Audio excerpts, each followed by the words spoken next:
नमस्कार, आप देख रहे हैं पीएसएन मीडिया। मैं प्रमोद कुमार सक्सेना। कलेक्टर रानू साहू ने आज जांजगीर जिले के सीमा पर स्थित परसवानी और सीमावर्ती कोथारी के हेल्थ एंड वेलनेस सेंटरों का निरीक्षण किया। उन्होंने दोनों सेंटरों में स्वास्थ्य सुविधाओं और डॉक्टरों तथा मानव संसाधन की उपलब्धता पर संतुष्टि जाहिर की है। रानू साहू ने दोनों सेंटरों में इलाज के लिए आए मरीजों और उनके परिजनों से भी डॉक्टरों, नर्सों, दवाओं आदि के बारे में फीडबैक लिया। उन्होंने दोनों अस्पतालों के साफ सफाई पर प्रभारी अधिकारियों की तारीफ की। कलेक्टर ने स्थानीय जनप्रतिनिधियों की मांग पर कोठारी के हेल्थ एंड वेलनेस सेंटर में एक नए वार्ड बनाने और दवाओं आदि के नया भंडार कक्ष बनाने की तत्काल मंजूरी दी है। यह दोनों काम खनिज न्यास मद से किए जाएंगे। नया वार्ड बन जाने से कोठारी के इस अस्पताल में बिस्तरों की संख्या 2 से बढ़कर 10 हो जाएगी। इससे कोठारी के साथ साथ आसपास के लगभग 10 ग्राम पंचायतों के लोगों को इलाज में बेहतर सुविधा मिल सकेगी। इस दौरान सहायक collector Abhishek Sharma, CHMO doctor V Bode, SDM Sunil Nayak सहित स्थानीय जनप्रतिनिधि और परसवानी तथा कोठारी के सरपंच भी मौजूद रहे। कलेक्टर ने दोनों अस्पतालों में मेल एवं फीमेल वार्ड तथा प्रसव कक्षों का भी निरीक्षण किया। उनमें उपलब्ध सुविधाओं की जानकारी पदस्थ प्रभारी डॉक्टरों से ली। उन्होंने दोनों अस्पतालों में गर्भवती महिलाओं का संस्थागत प्रसव बढ़ाने के प्रयास करने के निर्देश दिए। कलेक्टर ने डॉक्टरों और अस्पताल में पदस्थ मेडिकल स्टाफ को मरीजों से संवेदनशीलता के साथ मधुर व्यवहार करने और उनका बेहतर इलाज करने के निर्देश दिए हैं। उन्होंने भंडार कक्षों में अस्पतालों के उपलब्ध दवाओं और उनकी मात्रा का भी निरीक्षण किया। कलेक्टर ने कोठारी के हेल्थ एंड वेलनेस सेंटरों में पदस्थ सभी अमले को कोरोना काल में 61 गर्भवती महिलाओं को सफल संस्थागत प्रसव कराने पर बधाई एवं शुभकामनाएं दी। उन्होंने आज इस सेंटर में आकस्मिक निरीक्षण किया। इस दौरान प्रभारी डॉक्टर ने कलेक्टर को बताया कि अप्रैल-मई महीने में सेंटर में 49 गर्भवती महिलाओं का सफल प्रसव कराया गया है। इस दौरान मवहार गांव की कोरोना संक्रमित गर्भवती महिला का भी सफल प्रसव कोठारी के हेल्थ एंड वेलनेस सेंटर में हुआ है। डॉक्टर ने यह भी बताया कि जून महीने में अभी तक 12 गर्भवतियों को प्रसव इस अस्पताल में कराया जा चुका है। कलेक्टर ने इस पर प्रभारी डॉक्टर सहित अस्पताल में पदस्थ सभी नर्सों और पैरामेडिकल स्टाफ की प्रशंसा की और उन्होंने बधाई देते हुए आगे इस लगन से काम करने के लिए प्रोत्साहित किया। परसवानी पीएससी के निरीक्षण के दौरान कलेक्टर रानू साहू ने अस्पताल में भर्ती मरीजों से किए जा रहे इलाज के बारे में पूछा। वे सीधे अस्पताल के महिला वार्ड में पहुंची, जहां जांजगीर चांपा जिले के जाटा गांव से इलाज कराने आई भर्ती हुई राजकुमारी का हालचाल पूछा। कलेक्टर ने राजकुमारी से समय पर दवाओं, भोजन आदि के बारे में जानकारी ली। राजकुमारी ने बताया अस्पताल में डॉक्टर और नर्स अच्छे से देखभाल कर रहे हैं, समय पर दवाई, इंजेक्शन आदि भी लगा रहे हैं। राजकुमारी ने बताया अब तक पहले से बेहतर महसूस कर रही है। कलेक्टर ने मरीज के संतुष्ट होने पर अस्पताल के पूरे स्टाफ के प्रति प्रसन्नता जाहिर की है। इसके बाद उन्होंने अस्पताल के ओपीडी सेक्शन का निरीक्षण किया और डॉक्टरों के प्रतिदिन देखे जाने वाले मरीजों की संख्या पूछी। डॉक्टरों ने बताया परसवानी के अस्पताल में हर दिन 20-25 मरीज इलाज के लिए ओपीडी आते हैं। डॉक्टरों ने यह भी बताया कि जांजगीर चांपा जिले से लगे होने के कारण परसवानी के इस अस्पताल में कोरबा जिले के साथ साथ जांजगीर जिले के भी मरीजों का इलाज किया जाता है। इस दौरान उपस्थित जनप्रतिनिधियों से कलेक्टर ने गांव में प्रधानमंत्री आवास के तहत स्वीकृत और बन गए मकानों की जानकारी ली। उन्होंने कलेक्टर रानू साहू ने आज आकस्मिक निरीक्षण पर परसवानी के नजदीक करतला विकासखंड के जमनीपाली गौठान पहुंची। गौठान में आधे अधूरे निर्माण, अव्यवस्थित अधोसंरचना और चारों तरफ उग गई झाड़ियों आदि को देखकर उन्होंने गहरी नाराजगी व्यक्त की। कलेक्टर ने गौठान की इस दशा पर करतला जनपद पंचायत के मुख्य कार्यपालन अधिकारी के प्रति गहरी नाराजगी व्यक्त की है और गौठान को जल्द से जल्द व्यवस्थित करने के निर्देश दिए हैं। निरीक्षण के दौरान सहायक कलेक्टर अभिषेक शर्मा और एसडीएम सुनील नायक भी साथ मौजूद रहे। कलेक्टर ने जमनीपाली गौठान की अव्यवस्था को देखते हुए जिले के सभी गौठानों का अद्यतन स्थिति की जानकारी सभी जनपद पंचायतों के मुख्य कार्यपालन अधिकारियों से मांगी है। उन्होंने गौठान के क्रियाशील और अक्रियाशील होने के साथ साथ अद्यतन फोटोग्राफ्स भी तलब किए हैं। कलेक्टर ने गौठान में निर्माणाधीन कामों को रोककर गौठान को पशुओं के ठहरने लायक बनाने के निर्देश दिए हैं। उन्होंने गौठान में पशुओं के लिए पानी चारे की व्यवस्था सुनिश्चित करने के लिए कहा है। कलेक्टर ने गौठान के समीप चारागाह विकसित कर पशुओं के लिए हरे चारे की व्यवस्था करने के निर्देश दिए हैं। गौठान में अनावश्यक निर्माण कार्यों को तत्काल बंद करने को कहा है और गौठान में वर्मी कंपोस्ट बनाने के लिए तत्काल टांके तैयार करने के निर्देश दिए हैं और गौठान में स्व सहायता समूहों को जोड़कर जीविकोपार्जन की गतिविधियां शुरू करने के निर्देश कलेक्टर ने दिए हैं। कोविड-19 की वर्तमान स्थिति को देखते हुए राज्य सरकार ने आम जनता के कार्यों को शीघ्र निराकरण के लिए सोमवार 14 जून 2021 से सभी श्रेणी के अधिकारी कर्मचारियों की 100% उपस्थिति के साथ सभी शासकीय कार्यालय संचालित करने के निर्देश दिए हैं। इन कार्यालयों में आम जनता के प्रवेश को कोविड-19 के लिए निर्धारित निर्देशों के पालन की शर्त पर शिथिल किया गया है। कोविड-19 की स्थिति को देखते हुए पूर्व में मंत्रालय एवं विभागाध्यक्ष कार्यालय में 50% उपस्थिति के निर्देश जारी किए गए थे। साथ ही आम जनता के प्रवेश को प्रतिबंधित किया गया था। सामान्य प्रशासन विभाग द्वारा आज महानदी भवन से मंत्रालय विभागाध्यक्ष एवं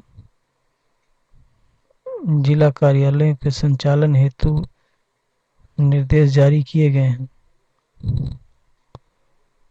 कार्यालय में दिनांक 14 जून सोमवार से सभी श्रेणी के अधिकारी कर्मचारियों की 100% उपस्थिति सुनिश्चित करने के लिए कहा गया है।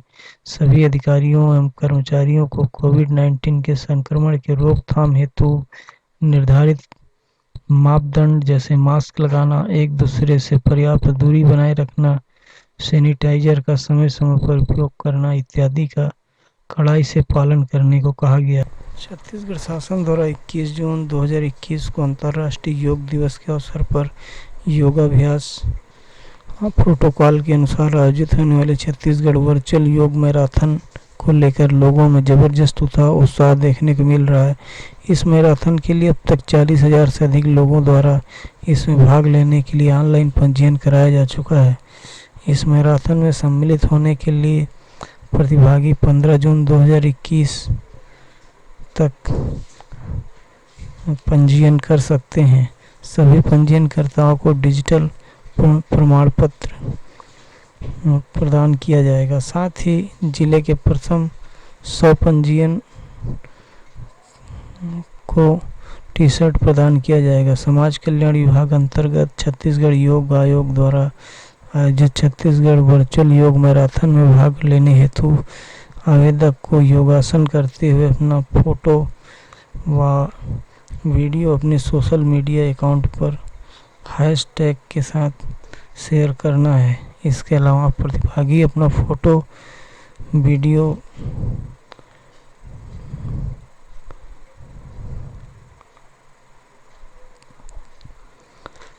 विभागीय मेल आईडी पर मेल कर सकते हैं। बीज जनित मृदा जनित रोगों से फसल को बचाने के लिए कृषि विभाग द्वारा किसानों के आवश्यक सलाह जारी की गई है। बीज अनेक रोगाणु जैसे कवक, जीवाणु, कूड़ों व सूत्रकृमि आदि के वाहक होते हैं जो भंडारित बीज एवं खेत में बोए गए बीज को नुकसान पहुंचाते हैं, जिससे बीज की गुणवत्ता एवं अंकुरण के साथ साथ फसल की बढ़वार रोग रोग से लड़ने की क्षमता, उत्पादकता एवं उत्पादन पर प्रतिकूल प्रभाव पड़ता है।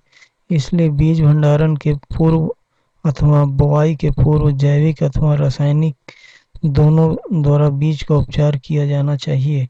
बीजोपचार विभिन्न माध्यम से किया जाता है। बीजोपचार ड्रम में बीज और दवा डालकर ढक्कन बंद करके हैंडल द्वारा ड्रम को 5 मिनट तक घुमाया जाता है। इस विधि में एक बार में 25 से 30 किलोग्राम बीज का उपचार किया जा सकता है। बीजोपचार ड्रम कृषि विभाग के माध्यम से अनुदान में अथवा कृषि सेवा केंद्र से प्राप्त किया जा सकता है।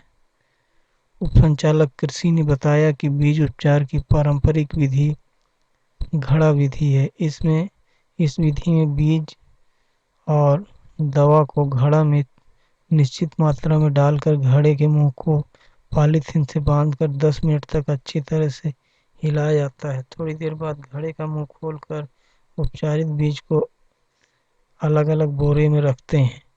बीज उपचार की अन्य विधि प्लास्टिक बोरा विधि है। इस विधि में बीज और दवा को डालकर बोरे के मुंह को रस्सी से बांध दिया जाता है और 10 मिनट तक अच्छी तरह से हिलाने के बाद जब दवा की परत बीज के ऊपर अच्छी तरह से लग जाए तब बीज को भंडारित अथवा बुआई करें। बीज का उपचार रासायनिक विधि से भी किया जाता है। इस विधि में 10 लीटर पानी में कार्बन डाइज़ाम वीटावैक्स की निर्धारित मात्रा 2 से 2.5 ग्राम प्रति लीटर की दर से घोल बनाकर गन्ना, आलू, अन्य कंद वाले फसल को 10 मिनट तक घोल में डुबाकर बुआई करें। धान बीजोपचार 17% नमक के घोल से किया जाता है। इस विधि में साधारण नमक के 17% घोल में बीज को डुबाया जाता है, जिससे मटबदरा कीट से प्रभावित बीज खरपतवार के बीज ऊपर तैरने लगते हैं और स्वस्थ एवं हष्ट-पुष्ट बीज नीचे बैठ जाता है। जिससे अलग कर साफ पानी से धोकर भंडारित करें अथवा सीधे खेत में बुआई करें। बीज जनित बीमारी जैसे उकटा, जड़गलन आदि के उपचार हेतु जैविक फफूंदनाशी जैसे ट्राइकोडर्मा या स्यूडोमोनास में 5 से 10 ग्राम प्रति किलोग्राम बीज की दर से उपचारित करें। इससे उकटा अथवा जड़ गलन से फसल प्रभावित नहीं होता है। बीज एवं मृदा जनित रोग जैसे ब्लास्ट, फॉल्स स्पॉट, लाइफोटना, उकटा, जड़गलन आदि बीमारी से फसल प्रभावित नहीं होता है। बीजोपचार करने से बीज के ऊपर एक दवाई की परत चढ़ जाती है जो बीज को अथवा मृदा जनित सूक्ष्म जीवों के नुकसान से बचाता है। बीज की अंकुरण क्षमता को बनाए रखने के लिए बीजोपचार जरूरी होता है, क्योंकि बीज उपचार करने से कीड़ों अथवा बीमारियों का प्रकोप भंडारित बीज से कम होता है। बुआई पूर्व कीटनाशी से बीज का उपचार करने पर मृदा में उपस्थित हानिकारक कीटों से बीज की सुरक्षा होती है। उपचारित बीज की बुआई करने से बीज की मात्रा कम लगता है एवं बीज स्वस्थ होने के कारण उत्पादकता एवं उत्पादन में वृद्धि होती है। जिला प्रशासन ने विभिन्न सड़क दुर्घटना में मृत के परिजनों को सहायता देने के लिए 25-25 हजार रुपए की सहायता राशि स्वीकृत की है। नायब तहसीलदार बरपाली के प्रतिवेदन अनुसार तहसील अंबिकापुर अंतर्गत गौरी वार्ड क्रमांक 29 बौरीपारा निवासी कुशल कुमार यादव पिता ननकी राम यादव की मृत्यु सड़क दुर्घटना में 24 जून 2019 को हो गई थी।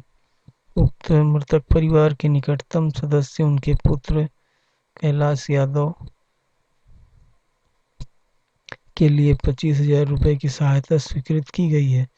इसी प्रकार नायब तहसीलदार बरपाली के प्रतिवेदन अनुसार तहसील नवागढ़ अंतर्गत ग्राम महंत अमोरा निवासी जानवी जानवी यादव की सड़क दुर्घटना में 24 जून को मौत हो गई थी। मृतक के परिवार के निकटतम सदस्य उनके पिता छत्रपाल यादव के लिए 25,000 की सहायता राशि स्वीकृत की गई है।